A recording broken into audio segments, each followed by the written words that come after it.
Hey YouTubers, I'm live. Um, Today we're going to continue our discussion about the redundancy and the outright ridiculousness of the Englishtown, New Jersey Fire District. And what I did was I went back and I solidified my points by further researching where the money's going, following the trail of money, and examining expenditures by the Englishtown Fire District in the context of the circumstances by which it exists. Now, I'm going to start off by saying, while I agree with my compatriot and my very good friend Gunnison Undercover that the Englishtown Police Department is a waste of money and they are essentially road pirates, I still see the need for the service that they're providing more so than the Englishtown Fire Department. I mean, you want to talk about the joke of jokes? Yeah, sure, it's great. Everybody loves a fireman. They save people, this and that.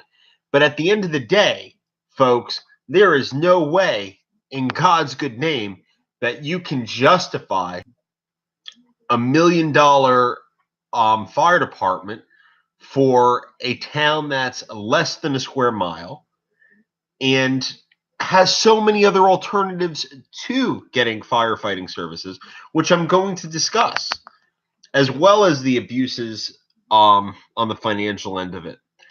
But I'm going to start off by saying this. When a town tries to come to a shared services agreement for policing, there are a number of factors which have to be calculated into the equation. And one of those factors or variables, whatever have you, are the response time and the usual occupancy of the police force that they're contracting out with. I mean, the Manalapan Police Department, which is next door to Englishtown, is by all means and by all appearances a budgetarily strapped and a manpower strapped agency. They don't have the resources to cover their calls plus Englishtown's calls without hiring an additional one or two patrolmen. And the problem that causes is, let's say that Englishtown enters into a 3-year contract for services with Manalapan Township, okay? And Manalapan Township has to hire an additional 2 patrolmen to handle and accommodate the Englishtown contract.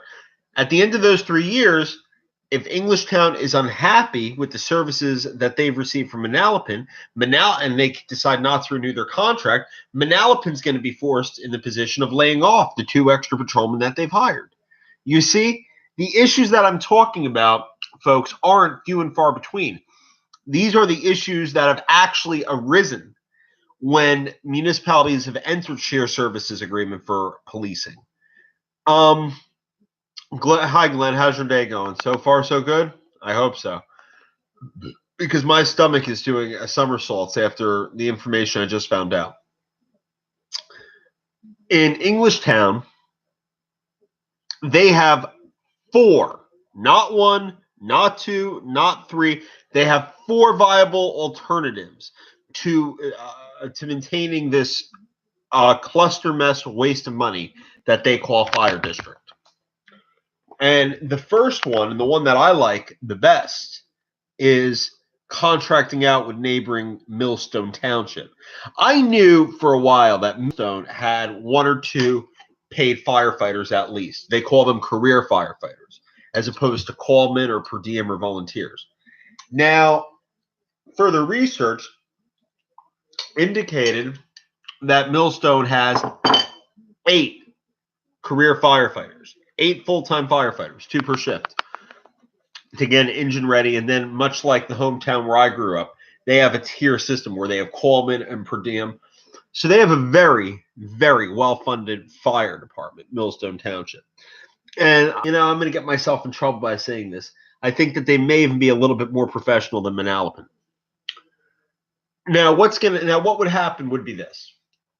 These towns, Millstone and Manalapan, they are engulfing Englishtown. Okay, so if Englishtown has one or two real fires, the Manalapan Firehouse is situated less than a mile from the Englishtown Firehouse. So there's no question about response time.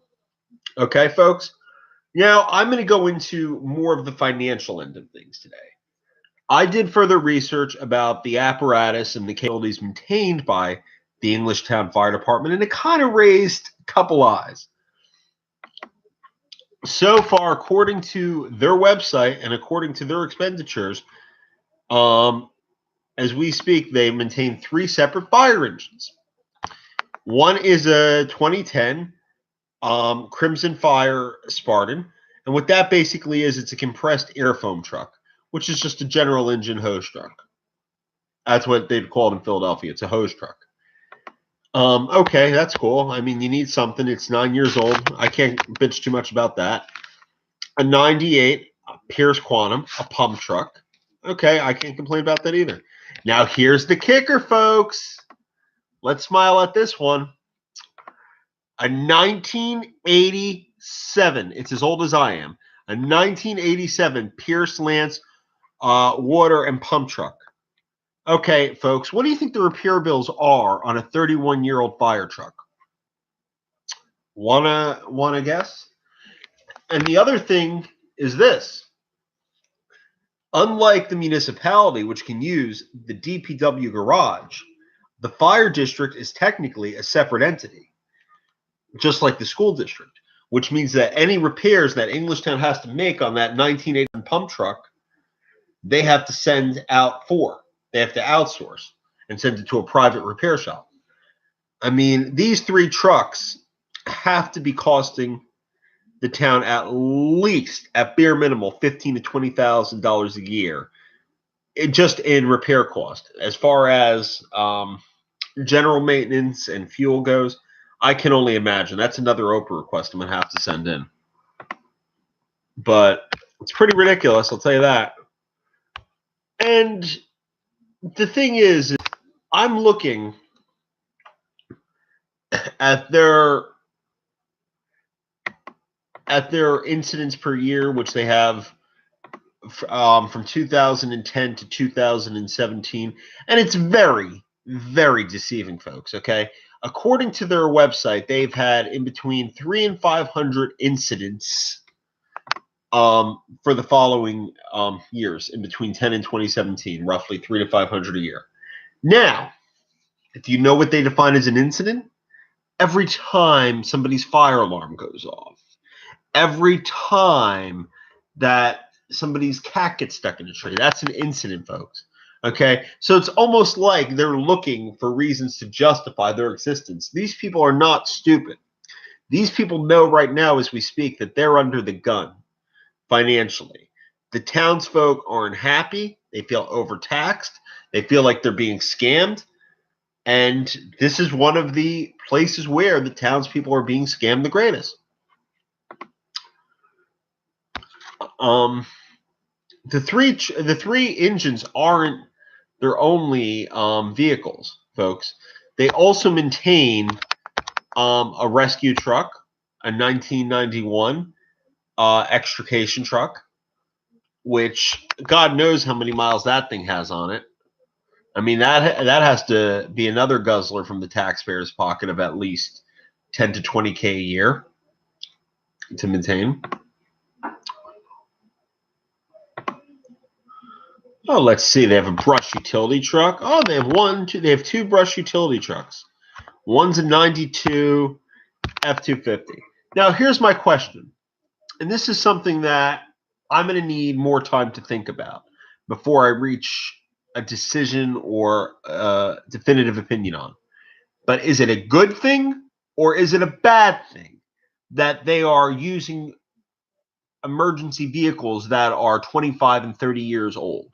Meaning that, is it a good thing from the perspective that, yes, we're keeping these vehicles into service and we're not going out wasting taxpayers' money buying brand new vehicles, or is it a bad thing? Because does it demonstrate, hey, we really don't need the vehicles. We need them once a month or once every other month. And, it also may not be the greatest thing in the world because, hey, listen, it's costing us $20,000 to $30,000 to repair these trucks a year that we don't have. Another $20,000 or $30,000 for regular maintenance. Maybe another $20K for fuel every year. I mean, by no means is this fire department under-equipped. I mean, they have 3 engines, 2 brush utility trucks, and an apple and a pear tree. No. Oh, let's see. And then they have a 2005 Fire Chiefs Tahoe. Or no, 2012 Fire Chiefs Tahoe, and the deputy chief gets a 2005. Sounds like they have a lot of chiefs and not enough Indians. That's right. That's right, NJ Diver. You said it. Weekly training runs, driver pumper operator. Yep. It's ridiculous. It's absolutely ridiculous. I mean, they post their pictures, and yes, these people are volunteering. And it's not, my issue isn't to put down the average firefighter that's volunteering his or her time. It's about the fact, folks, the system is broken. Okay? We can't afford all of these little towns, Englishtown chiefly among them, that pay very little into the state pension system and the state benefit system and receives a hefty load in return. That's exactly what Gunnison Undercover and me, we've been hammering at every single day.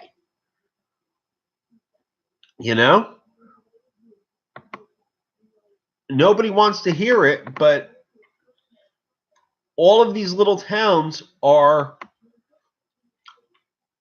bankrupting us.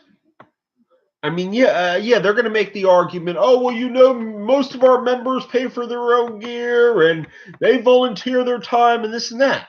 But in the bigger scheme of things, folks, this is an entity.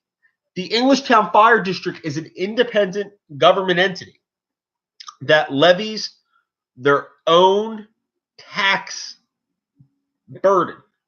They decide their own budget. The board of commissioners votes on that budget, and when all said and done, the taxpayers have to pay that budget. They're not accountable to the council. They're not accountable to the mayor. They're not accountable to any municipal organ whatsoever. They're their own government organ, the fire district.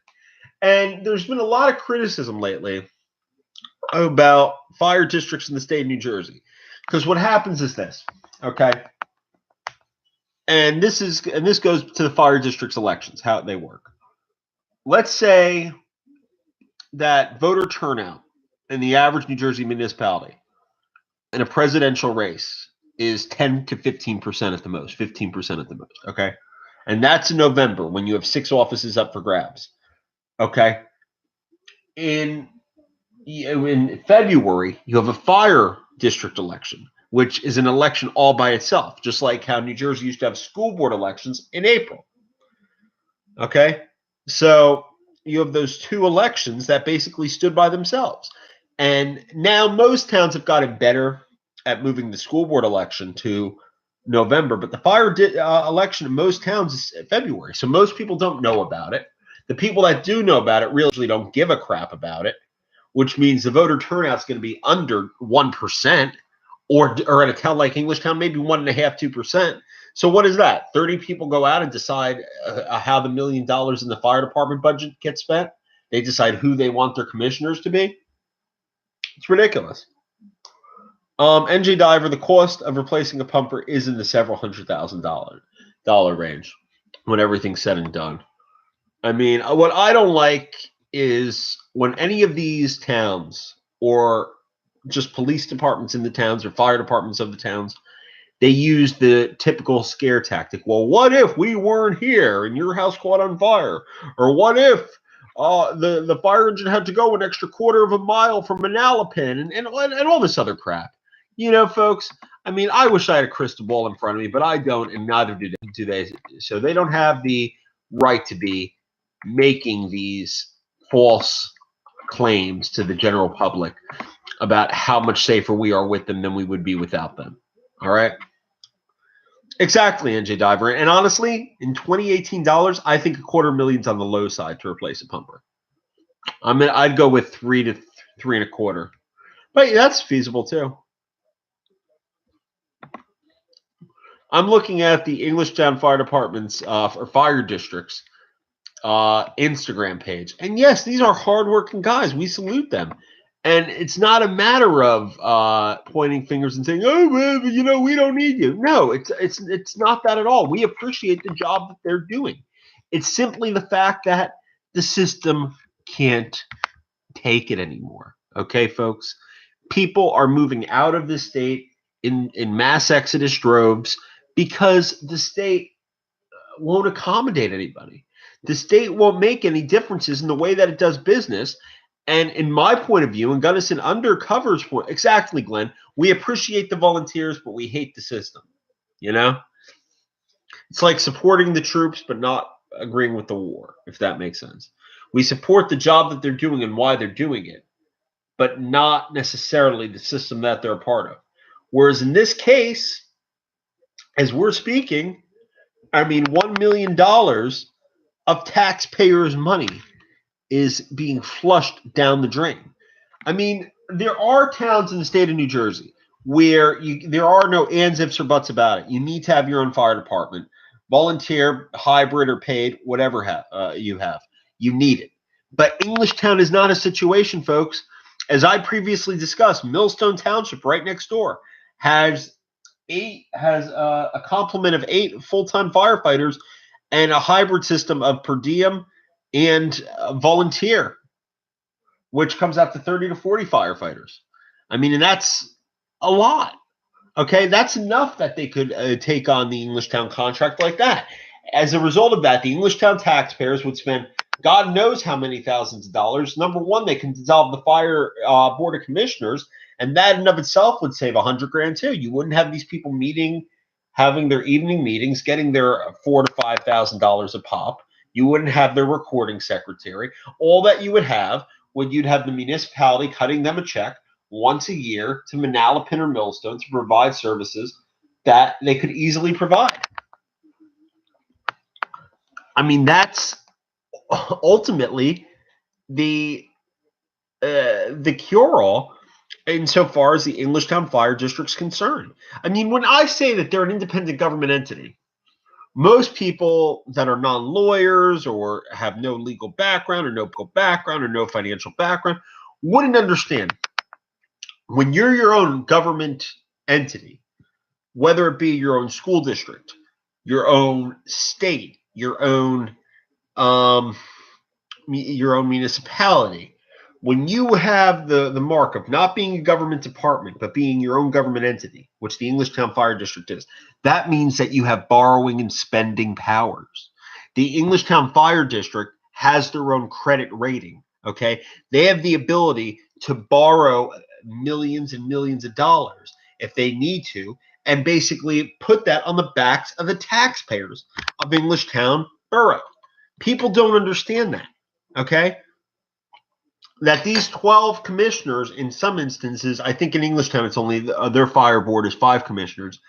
These 5 fire commissioners have the power at their sole discretion to decide, well, something, we're going to take out a bond, or we're going to take out a bond for $3.5 million. That's ridiculous. That's ridiculous. NJ Diver had actually a good point. If members of the fire board, district board, the board of commissioners, are also members of the department, traditionally in most municipalities they are. Everything that I see from Englishtown indicates that at this point in time, no commissioner is a firefighter, nor are they a line officer within the department. Which, I don't know. I'm not so sure I'd have so much of a problem if one was,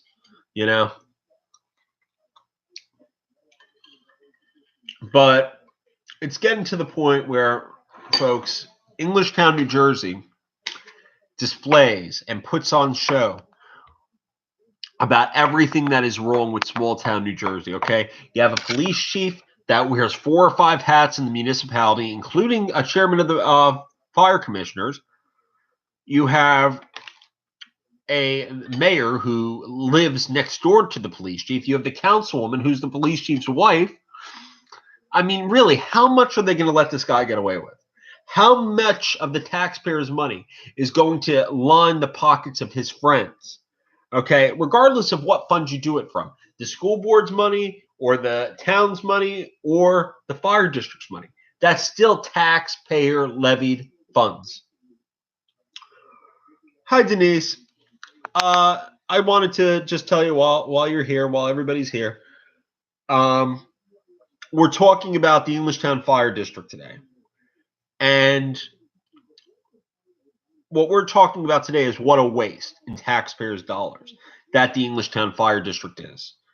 And briefly, almost solely for your benefit, a fire district in the state of New Jersey is an independent government organ, Denise, which they're not accountable to anybody but the voters.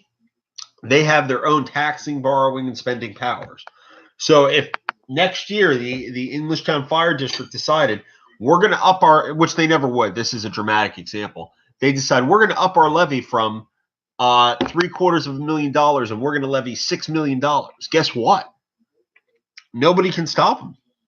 That's their legal right. You know, it's a sad thing. And I love having you as a viewer, Denise. I think that you're piss ass funny. I think that you're one of the funniest YouTubers out there. And I like that you don't take a lot of crap from citizen journalists.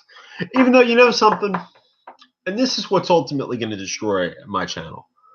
I support a lot of citizen journalists' efforts, just not the motives behind them and not the lying. But that's another story for another time.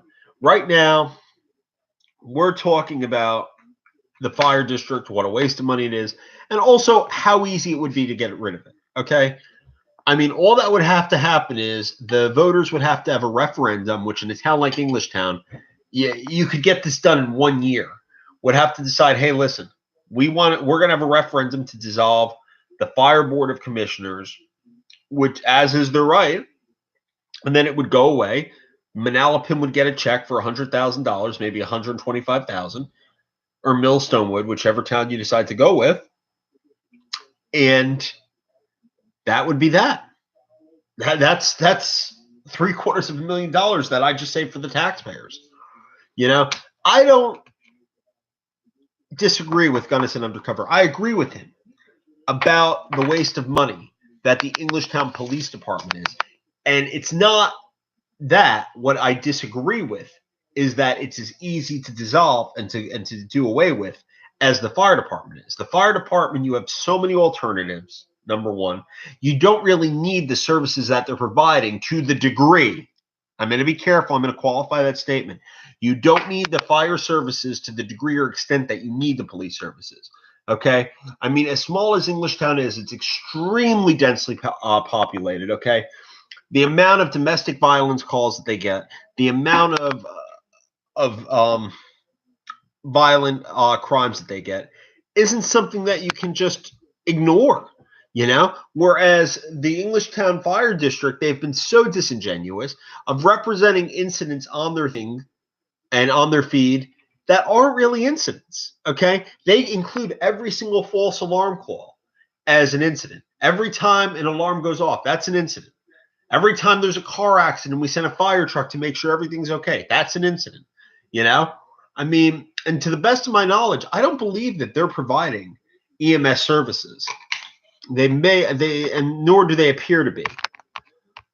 Actually, if I recall right, a fire district in the state of New Jersey normally cannot provide EMS services. And there's a very legalistic reason behind that I'm not going to get into right now. You know, I'm going to make another bet right now. And the bet that I'm going to make right now is that a lot of the motivation for people, not just in Englishtown, but across the state to become fire commissioners is simply that they can award their buddies, all right? where I work in a school district in Camden County, New Jersey. And a lot of our board members, they get this job, they run for the board and they get elected or they get appointed because they want the power to give back to friends. Okay. Is it unethical? In some ways, yes. In other ways, no. I mean, if you have a friend that's very qualified for a job and you can kill two birds with one stone, that's great. That's great. But in Englishtown's case, you're providing a service that doesn't need to be provided in the way that you're providing it or to the extent that you're providing it.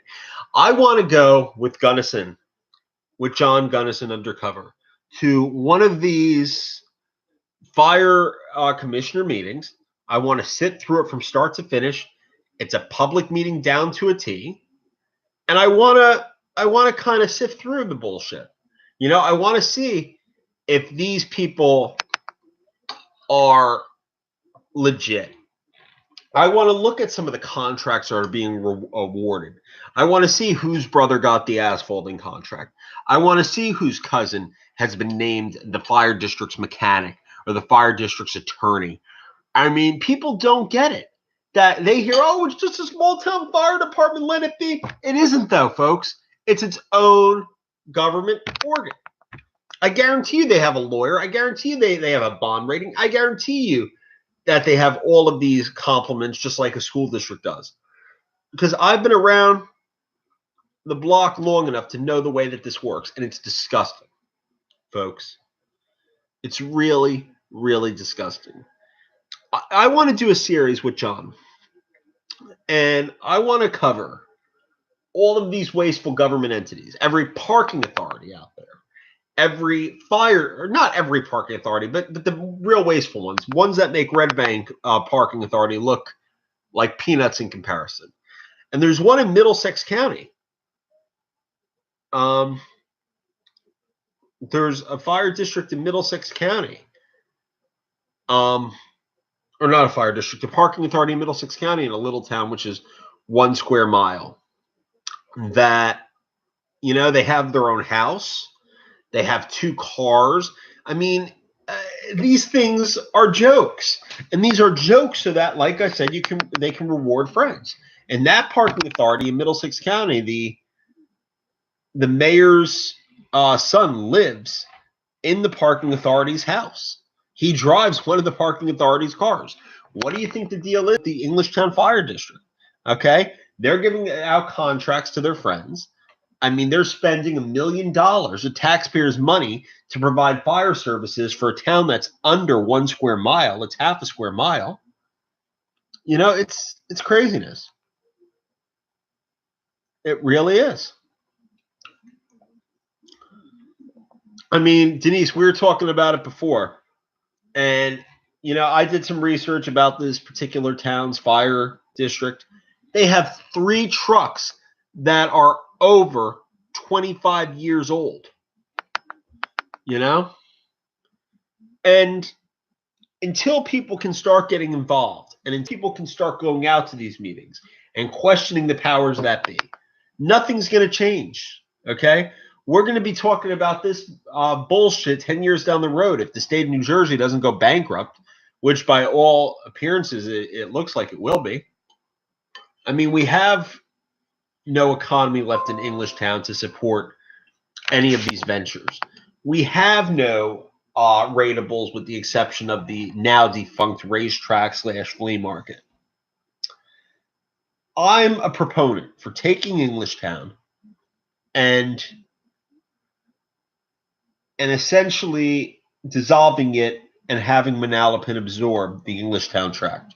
I mean, the amount of problems that would cure overnight are incalculable. All right? I mean, I have a big problem when you have a guy like Peter Cook, who's police chief, OEM director, chairman of the Board of Fire Commissioners. He used to be fire chief. I mean, his wife's the councilwoman. His next door neighbor is the mayor. I mean, you've allowed this man to be basically the local junta a local dictator. I mean, from the people that we're talking to about the things that we're talking to, it appears that Englishtown has let Peter Cook do whatever the heck he wants and has just written a check for the guy. All right. And the Englishtown Fire District is one of his pet peeves. It's one of, or not his pet peeves, one of his pet projects. That's the right word. I mean, this is one of the avenues that Peter Cook has said he was going to make it his own, which he has. And now they're using this independent government organ, the Englishtown Fire District, to levy $1 million a year from taxpayers' funds and to just waste our money. I mean, the money that's being spent by this place, the money that's being levied upon the taxpayers and it's going up every year, is being spent in vain, folks. All right?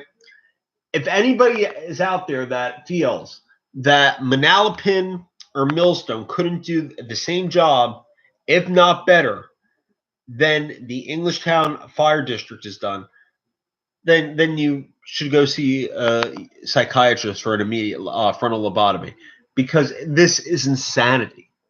And this police department in Englishtown, it's corrupt as hell. I mean, never am I going to say I disagree with John Gunnison Undercover because of this and that.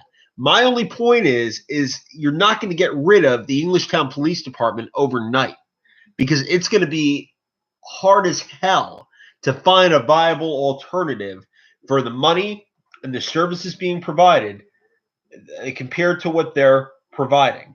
Whereas the fire company, you have 4 viable alternatives. You have 4 things that you could do overnight. I mean, all that the voters would have to do is have a referendum and say, hey, listen, thanks, guys, for your services, but we feel a town this size, a town that has, 5 to 6 actual fires a year, maybe 12 if you want to include when the Boy Scouts fire pit gets out of control. Really. I mean, we don't need a fire district like that. That's all they have to say. The voters vote on it. We don't have the complicated personnel issues or human resources, legal issues that accompany a police department. I mean, to try and fire one of these cops or to try and dissolve the police department, each one of those cops are members of the state PBA, folks. And what that means is, and I try to explain, or I didn't try, Gunnison, I explained it to him, he gets it.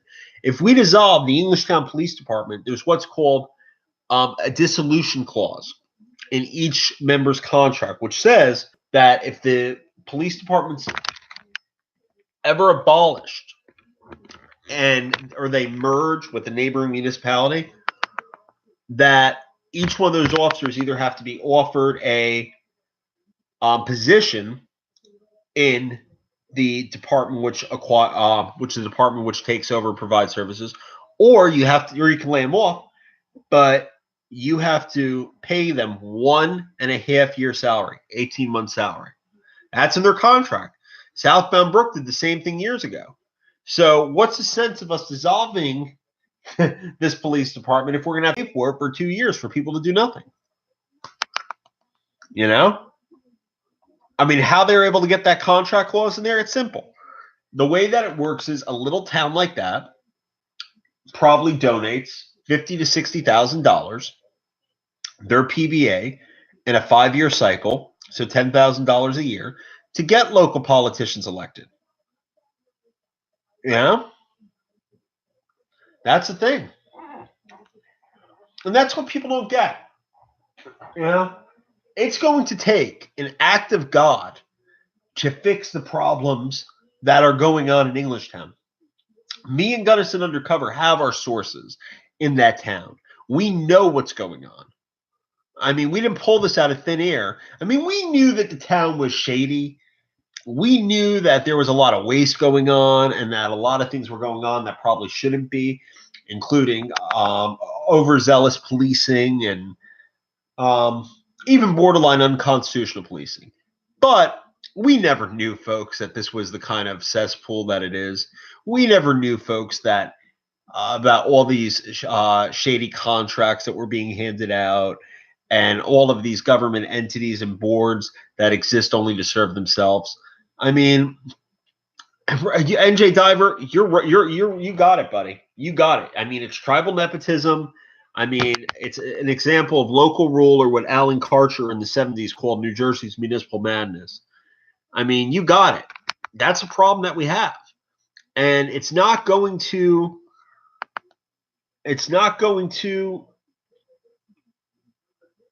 change. It's not going to change overnight. Denise, you're cracking me up. I think that sound in the background was my cat's water dish. He has an electrical water dish fountain thing. It's cool.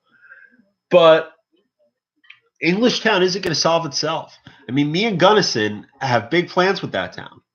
All right. I know that lately we haven't been doing as much work as we usually do. But that's twofold. I mean, a lot of it has to do with the fact it's not cheap for me and him to get in the car and drive to these little towns. It costs money.